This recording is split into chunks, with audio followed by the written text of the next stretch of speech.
Sasa ye gacumi cy'ubitemane gace nibagiwe very good beretse gakeya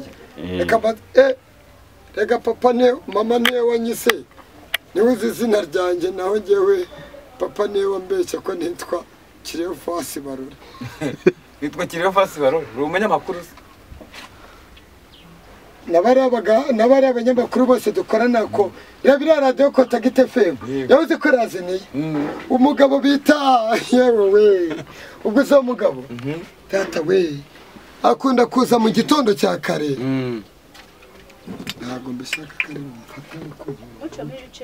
shaka kukinkorera cyane rwose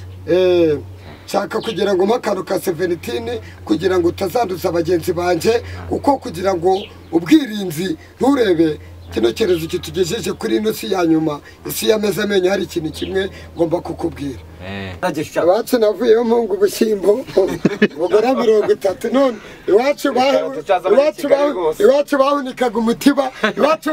umutiba none tsiganguru hadago ni kugakoroboye ati tuba twitangwa n'imiti mbwira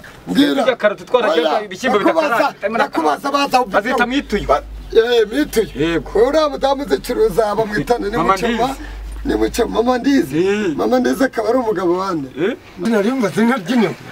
ashiye kirene maze igihe ntabwo rivuyemo ayo navuyemo se niwe wayamvanyemo kudasa byambuza ntabwo bayihishije mwana manza ariyo mpamvu cyane inguru bikomeye waje ntabwo bayihishije